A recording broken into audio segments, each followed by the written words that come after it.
Shalom Bapak Ibu semuanya, senang sekali kita di hari Minggu ini bertemu dengan Bapak Ibu kembali di dalam ibadah Gereja Surabaya City Blessing.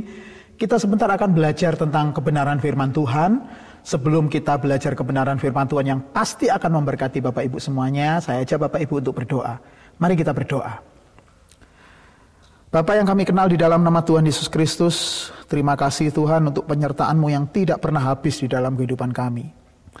Saat ini kami akan mendengarkan sebagian dari firman-Mu. Buat hati kami Tuhan seperti tanah liat yang subur, yang siap ditanam benih firman Tuhan, di mana firman Tuhan itu bertumbuh berbuah lebat di dalam kehidupan kami, serta kami lakukan dalam hidup kami. Kami percaya hari ini kami semuanya diberkati secara luar biasa. Di dalam nama Tuhan Yesus Kristus, kami sudah berdoa dan mengucap syukur. Haleluya. Amin. Bapak Ibu semuanya, kalau Bapak Ibu sedang menyaksikan acara ini, Bapak Ibu sedang berada di ibadah streaming Gereja Surabaya City Blessing. Oleh karena itu hari ini kita akan belajar mengenai sebuah kebenaran firman Tuhan yang pasti akan memberkati Bapak Ibu semuanya. Hari ini kita akan belajar mengenai bagaimana mengenal Tuhan. Bapak Ibu semuanya, di dalam kekristenan kita memiliki Allah yang luar biasa. Kita memiliki Tuhan yang luar biasa. Tetapi masalahnya adalah banyak orang tidak mengerti bagaimana sebenarnya mengenal Tuhan di dalam kekristenan. Apakah kita perlu mencari referensi-referensi buku, ataukah dengan cara yang lain? Nah, hari ini kita akan belajar kebenaran itu. Baik, kita akan membuka ayat di Filipi 3 ayat yang ke-10. Mari kita buka sama-sama. Kitabnya di Filipi 3 ayat yang ke-10. Saya akan bacakan buat Bapak Ibu semuanya.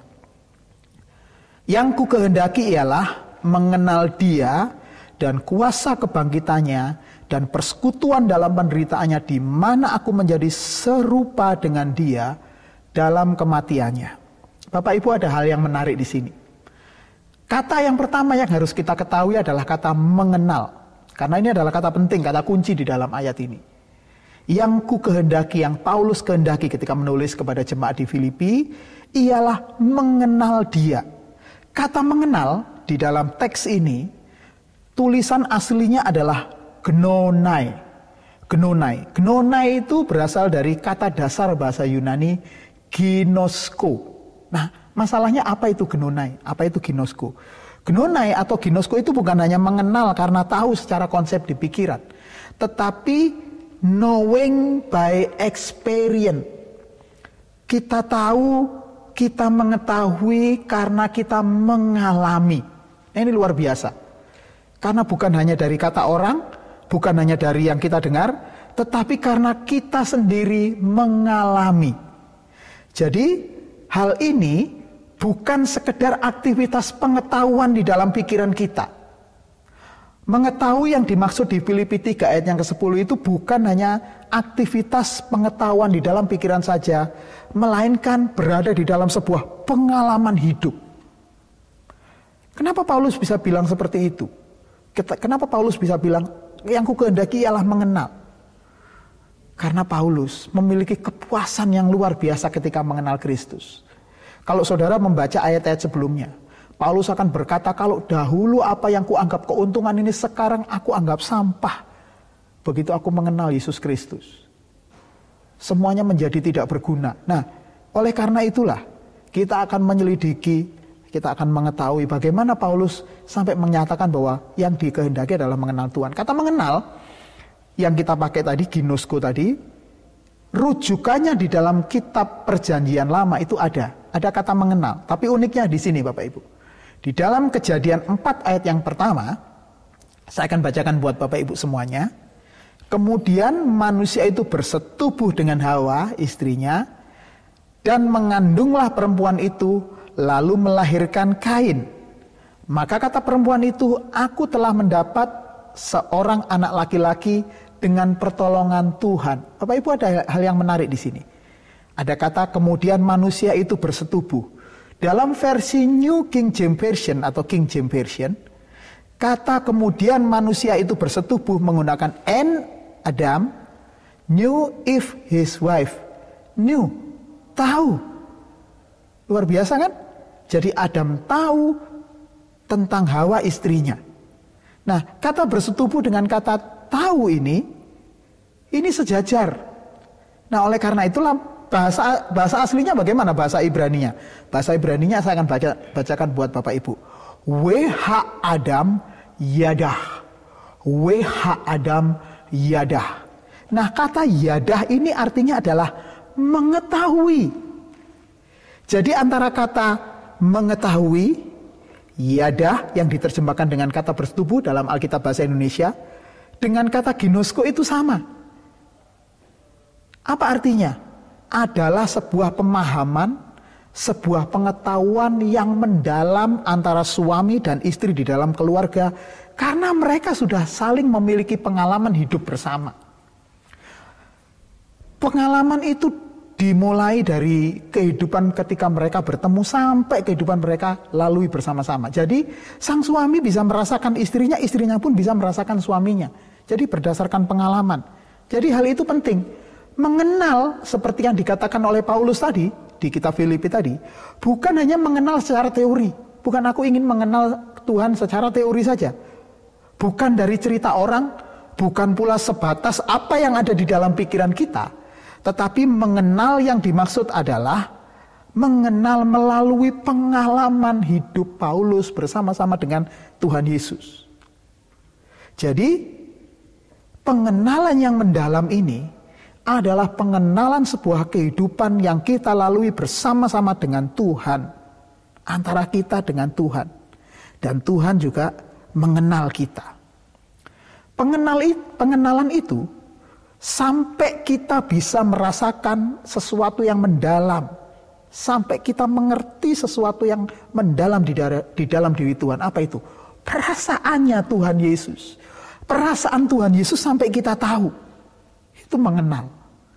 Dan Yesus pun bisa juga merasakan hidup kita. Mengecap hidup kita. Luar biasa Bapak Ibu. Jadi pengenalan kita kepada Tuhan tidak sebatas apa yang ada di dalam pikiran. Tapi dilalui bersama-sama di dalam pengalaman. Tentang kata mengenal ini saya teringat firman Tuhan. Ada seorang gembala dan domba-dombanya mereka saling mengenal. Dari kebiasaan gembalanya memanggil domba-dombanya, domba-dombanya tahu bahwa itu adalah gembalanya. Kalau ada gembala yang lain, kalau ada orang lain yang tiba-tiba datang kepada domba-domba itu nggak mengenal. Karena nggak pernah tahu, nggak pernah hidup secara mendalam. Oleh karena itu mari kita baca di Yohanes 10 ayat yang ke-14. Kitab Yohanes 10, kitab Injil Yohanes 10 ayat yang ke-14. Akan saya bacakan buat Bapak Ibu semuanya. Akulah gembala yang baik. Dan aku mengenal domba-dombaku dan domba-dombaku mengenal aku. Kata mengenal di sini sama menggunakan juga ginosko. Yang artinya saling bisa merasakan secara intuitif.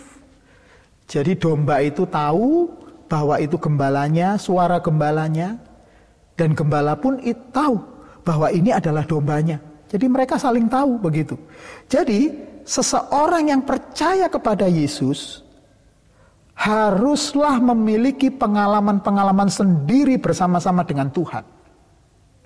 Saudara harus pernah merasakan pengalaman-pengalaman sendiri bersama-sama dengan Tuhan Yesus.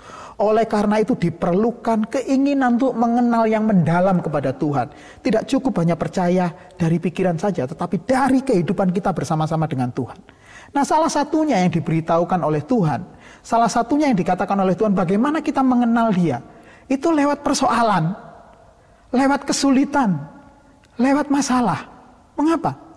Karena persoalan, kesulitan, dan masalah itu akan membawa kebaikan bagi orang yang mengasihi Tuhan. Jadi kalau Bapak Ibu sekarang lagi mengalami persoalan, lagi mengalami kesulitan, lagi mengalami masalah, saudara patut berbahagia. Karena apa? Karena kita tahu nanti Tuhan pasti akan menolong dalam hidup kita. Tuhan pasti akan memberikan pertolongan. Karena apa? Dengan hal itu kita jadi mengenal Tuhan kita seperti apa. Dengan itu kita jadi mengenal kebaikan Tuhan kita seperti apa. Walaupun sesuatu itu bagi orang lain kelihatannya buruk, kelihatannya nggak enak. Tetapi tahukah saudara, Tuhan bisa membawa kebaikan dari setiap masalah itu. Amin. Sebaliknya juga, Tuhan yang kita percayai bisa merasakan diri kita. Bagaimana caranya? Lewat tindakan kita yang semakin lama semakin serupa dengan Kristus. Semakin lama kita semakin mengenakan kehidupan Yesus Kristus. Dari mana kita tahu bahwa kita mengenakan kehidupan Yesus Kristus? Sederhana. Dari pengenalan kita terhadap pribadi Yesus Kristus di dalam firman Tuhan. Oleh karena itulah, kehidupan kekristenan tidak pernah dilepaskan dari firman Tuhan. Kita harus memiliki kehausan untuk mengenal Yesus secara mendalam lewat firman-Nya. Jadi kalau ada orang Kristen tidak mencintai firman, tidak menyukai firman Tuhan, ada yang salah di sini. Berarti kita belum mau mengenal Tuhan. Artinya kita bukan domba-dombanya Tuhan. Miris Bapak Ibu ya. Nah, kita kembali kepada Filipi 3 ayat yang ke-10. Saya akan bacakan sekali lagi. Yang ku kehendaki ialah mengenal Dia, dan perhatikan baik-baik, ini ada hal yang penting. Dan kuasa kebangkitannya dan persekutuan dalam penderitaannya, di mana aku menjadi serupa dengan Dia dalam kematiannya. Amin. Saudara, kuasa kebangkitan dan penderitaan itu adalah sesuatu yang sangat berhubungan. Yesus ketika dibangkitkan oleh Bapa. Kenapa Yesus dibangkitkan oleh Bapa? Karena Yesus taat dari apa yang dideritanya. Supaya rencana Bapa tergelar di dalam kehidupan Yesus Kristus. Dia taat. Makanya Tuhan Yesus berkata, makananku adalah melakukan kehendak Bapa dan menggenapi rencananya.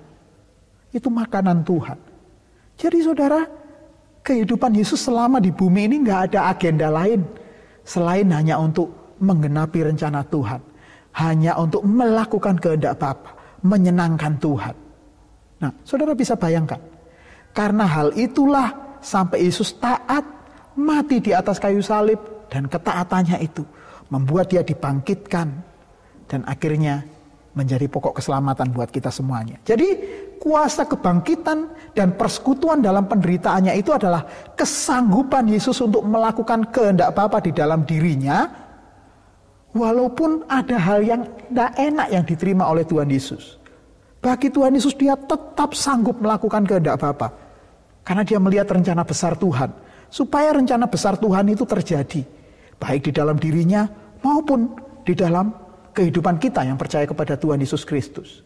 Jadi saudara bisa bayangkan kalau Tuhan Yesus akhirnya tidak mau melakukan kehendak Bapa, apa yang terjadi sama hidup kita? Kita akan jadi orang yang paling malang di dunia ini. Jadi saudara, itulah karena ketaatan Yesus itulah akhirnya membuat Yesus menjadi pokok keselamatan. Apa itu pokok keselamatan? Permulaan anugerah dari keselamatan kita. Jadi anugerah keselamatan kita itu dimulai dari proses di mana Tuhan Yesus mau mati di atas kayu salib. Dia menjadi yang sulung di antara kita semuanya. Apa artinya dia menjadi yang sulung? Artinya kita harus mau mengikuti teladan Tuhan Yesus. Kita harus mau mengikuti apa yang Yesus lakukan. Dengan rela melakukan kehendak Bapa. Tidak bisa hidup sama dengan dunia ini lagi. Saudara, hidup yang tidak sama dengan dunia itu membuat kita menderita. Walaupun kita menderitanya tidak sama seperti Tuhan Yesus yang disalib. Tetapi sebenarnya ketika kita tidak melakukan apa yang dilakukan oleh dunia itu penderitaan. Dunia boleh mengumpat, kita nggak boleh mengumpat. Dunia boleh membalas, kita tidak membalas.